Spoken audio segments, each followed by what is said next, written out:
Dracarys. Daenerys Targaryen, Top 15 Badass Moments. Hi everyone, welcome back. I'm Terry and this is Marvelous Videos. Well, House of the Dragon is just around the corner, and since the show is going to explore the rise of the Targaryen family and their conquest of the Seven Kingdoms, it's only right that we explore the fiercest, bravest, and 100% boss Targaryen. Yes, we're talking about Daenerys Targaryen, the first of her name and mother of dragons, Khaleesi of the Great Grass Sea, the Unburnt, Breaker of Chains, Queen of the Andals and the Rhoynar, and the First Men and Protector of the Seven Kingdoms. Well, maybe the last couple of titles don't really suit her anymore, but you can't deny that Emilia Clarke's character was a powerhouse in the franchise and gave us some of the best moments in the entire show.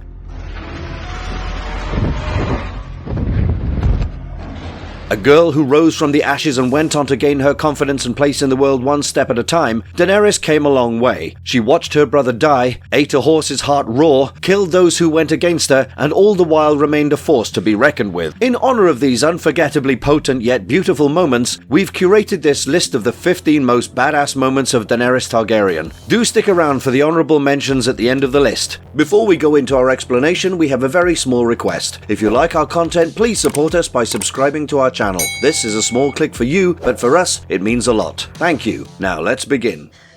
I am a Khaleesi of the Dothraki.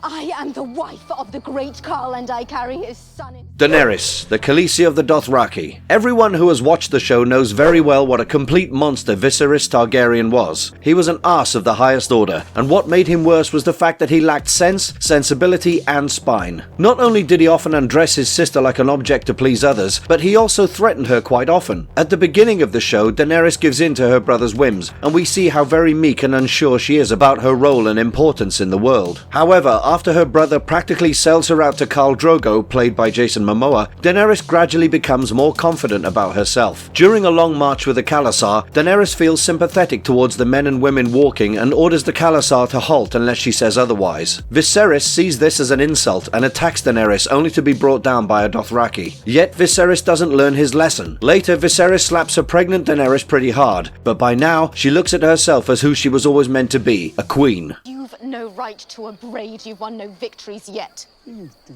not talk back to me. Not only does she beat her abusive brother, but she educates him about his meager worth and value. It was probably at this moment that Daenerys started to take charge of her own life, and the incident became a major turning point in her life.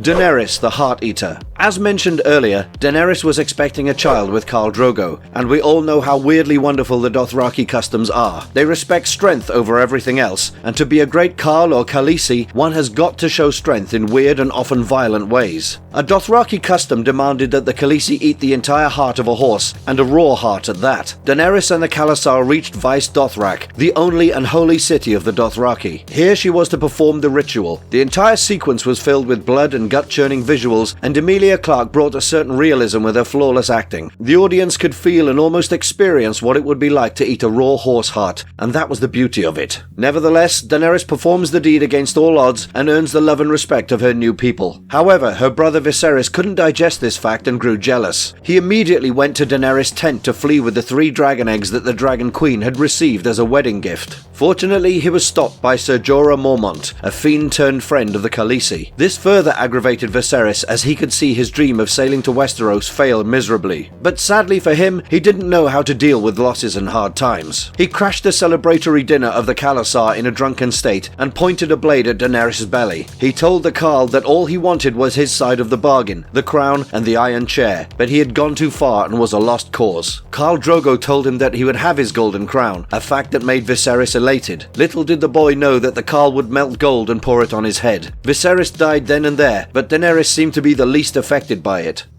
He was no dragon. Fire cannot kill a dragon. By now she had learned what a failure her brother had been all along, but at this moment she'd lost every ounce of sisterly affection. The moral of the story? Do not threaten the children of the Mother of Dragons.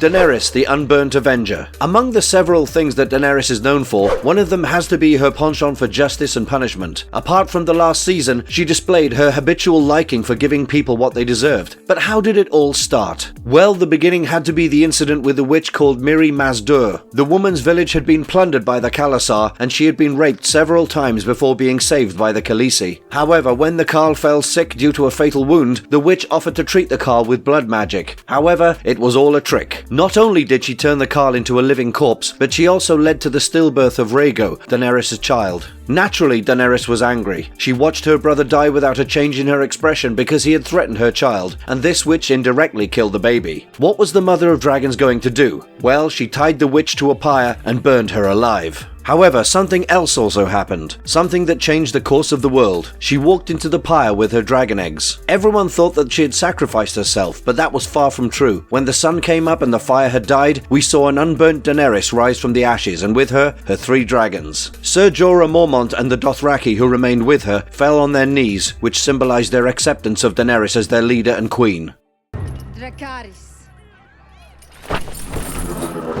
Daenerys, the breaker of chains. While she believes that she's a just human being who doesn't do wrong, Daenerys often uses her intellect to outsmart those she despises, and the course she takes is not always righteous. For instance, when she reaches Astapor to buy the Unsullied, she is often humiliated by Master Krasnis. But what really infuriates Daenerys is the training that the Unsullied undergo to become who they become. It turned out that each Unsullied has to kill a baby in front of its mother's eyes, for which a silver coin is paid, but to the baby's owner instead of the mother. She learns that Krasnis had 8,000 Unsullied to sell, which meant that 8,000 infants had lost their lives. But Daenerys knew that it wasn't the fault of the Unsullied, but their masters. She strikes a deal with Krasnis, offering him Drogon, the largest of Daenerys' dragons, in exchange for 8,000 Unsullied. Her advisors, Jorah Mormont and Ser Barristan Selmy, advise against this decision, because it was dragons that win wars. However, Daenerys is no child and shuts them up. Later, on the day of the exchange, Daenerys hands a chained Drogon to the slave master. But to everyone's surprise, she not only orders Drogon to burn Krasnis, but asks the Unsullied to kill all the masters and slaves. However, she makes it a point to ask them not to kill any innocents. Alas, by the end of the show, she had lost all empathy when she leveled King's Landing to the ground. This incident showed the military mind and cunning of Daenerys Targaryen, and if she ever wanted to sit on the Iron Throne, she needed to be this way.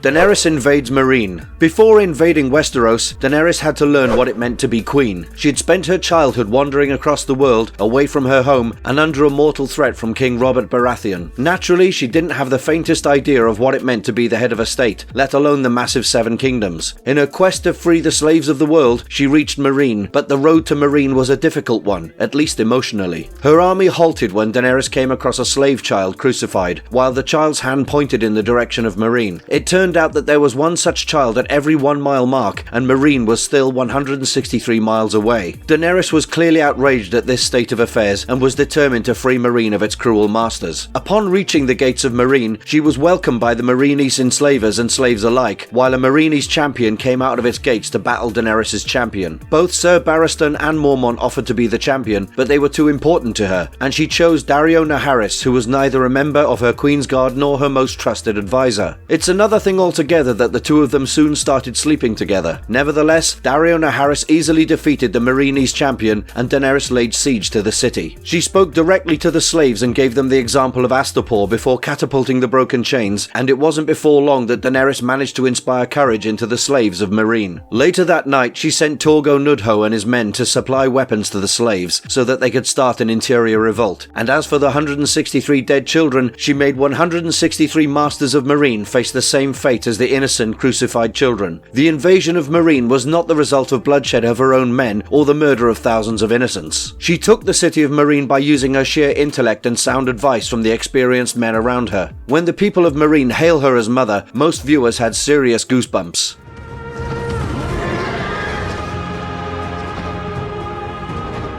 Daenerys at the Daznak pit. In Meereen, Daenerys had shut down the fighting pits because she felt that human blood should not be spilt in the name of entertainment. However, the fighting pits were nothing less than a cultural symbol of Meereen. After many requests from people around her, she reluctantly agreed to the reopening of Daznak's pit. However, after the fighting was done, the Sons of the Harpy attacked Daenerys. She would have died along with Tyrion, Missandei, Mormont and others had it not been for Drogon, who returned after being MIA for quite some time. Not only did Drogon defend his mother, but he took her away. But this scene was a crucial one because Daenerys rides a dragon for the first time in the show, another act that became a turning point in the history of Westeros. She was initially indecisive about riding a dragon, and clearly she didn't know how to ride one, but as she once told Jon Snow, no one knows how to ride a dragon until they ride one. The moment of affection that Daenerys and Drogon share at this moment is very emotional, but as the music swells to match a motivational tone, the audience learns that it was a defining moment in the life of Daenerys Targaryen.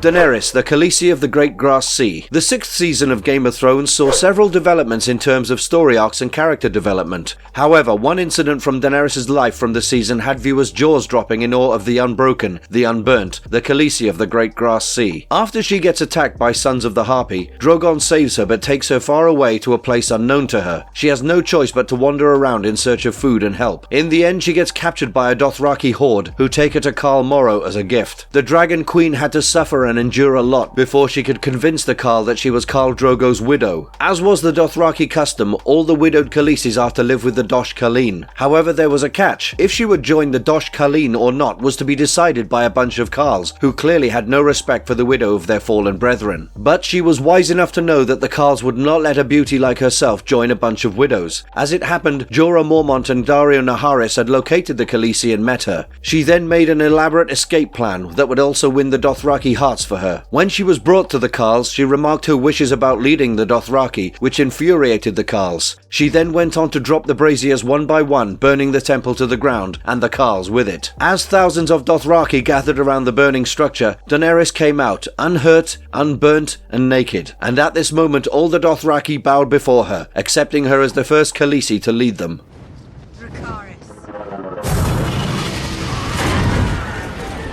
Messing with the Masters. Once she returned to Meereen with her Dothraki, she found it in a state of turmoil as the Masters from other slave cities had come to bring Meereen down. They could not accept the fact that a city with a history of slavery could prosper. However, the Masters did not understand that they were far from a match when it came to the Mother of Dragons. Upon the advice of Tyrion Lannister, she decided to hold peace talks and discuss terms of surrender. But the wise Masters were not so wise after all, and they threatened the Dragon Queen, even making demands such as killing the dragons and reselling the enslaved people back in the market, including Missandei. Daenerys had had enough. She climbed onto Drogon and burned the ships. This was the first time that Daenerys had used her dragons to fight in an actual battle. Some may even call it a war, and as she rightly says, my reign has just begun.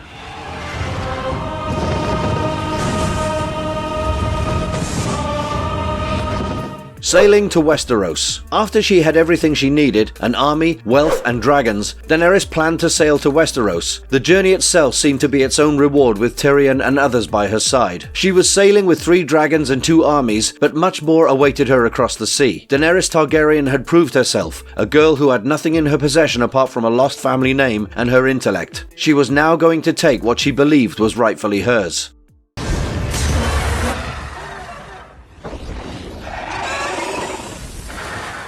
She saves the North but loses her child. Jon sails to Dragonstone with his men to convince her that the real enemy lies beyond the wall. It was imperative that she join the Great War with her dragons, because fire destroyed the undead army. However, despite many appeals, Daenerys does not get convinced. Soon, Jon leaves with Mormont on a dangerous mission of capturing a blue-eyed zombie, but as expected, they get attacked by the army of the dead. Jon sends Gendry to the castle so that he can send a raven to Daenerys, telling her about what happened. Just as the men were about to die beyond the wall, Daenerys arrived with her dragons and set fire to the army of the dead. The entire sequence seemed like a climactic battle between the dead and the living. There was fire, strength and dragons, a combination that led to several goosebumps. However, Daenerys lost Viserion, her faithful dragon, a loss that could never really be repaid. Furthermore, she had to leave Jon behind, which seemed like another great loss.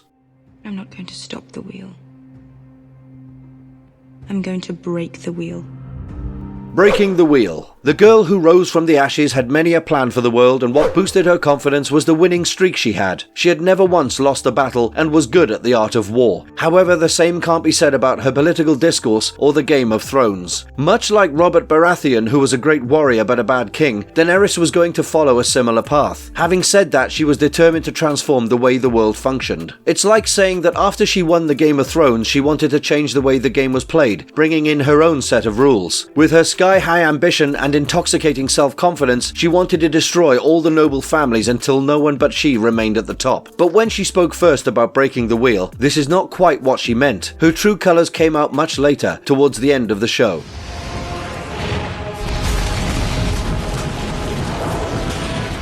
The spoils of war. When Jaime leads the Lannister forces into the walls of Highgarden, he had little idea of the various shocks he was about to receive. Firstly, Lady Olenna Tyrell tells Jaime that it was she that poisoned Joffrey, his son born out of incest with his sister Cersei. But Jaime couldn't really have his revenge. When he walked out of the castle with the spoils of war, he was justifiably shaken, but more was awaiting the lion. If incredulity and disbelief made a baby, its face would have looked like that of Jaime's when he saw Daenerys riding her dragon over the Lannister and Tarly forces. Westeros had not seen a dragon in hundreds of years, but there it was, a fully grown dragon being ridden by a dragon queen. She was laying waste to the spoils of war. However, things truly went beyond Lannister control when the Dothraki came howling on their horses, breaking the Lannister blockade and crushing everyone who got in their way. This was another impossible achievement, because the Dothraki had never sailed across the narrow sea, which they believed was the poisoned water. Daenerys proves her might by destroying the Lannister army, either killing those who stood against her, or having them bend their knees before her.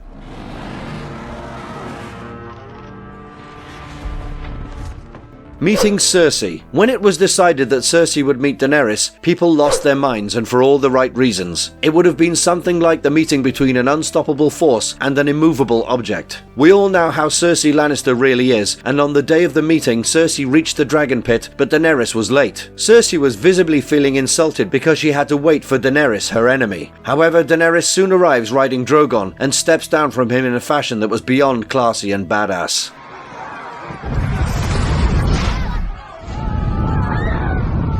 Leveling King's Landing. Nothing defines the downfall in Daenerys' character as do the last couple of episodes of the show. She could have been so much and done so much, but it's true, you either die a hero or live long enough to see yourself become the villain. She discarded all her morals and ideals when she lay waste to King's Landing and its people, killing thousands by the minute. She spared no one. She killed innocents, children, women, elderly, and what made it worse was the fact that Daenerys never truly regretted it. The scene was undoubtedly badass, but it was a bit of a stretch.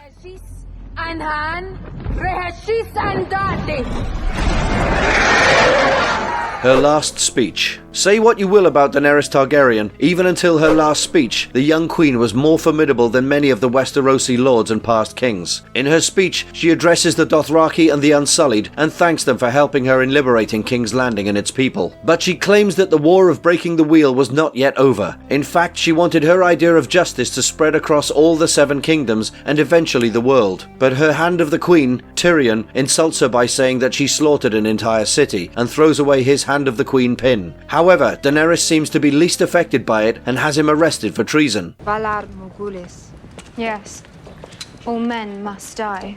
Well, that was our list of 15 most badass moments of Daenerys Targaryen from the Game of Thrones TV show. However, this video would be incomplete without a few honourable mentions. Well, if you liked our content, don't forget to leave a like and subscribe to us if you haven't already. Have a good one. Thanks for watching, and see you next time. When my dragons are grown, we will take back what was stolen from me.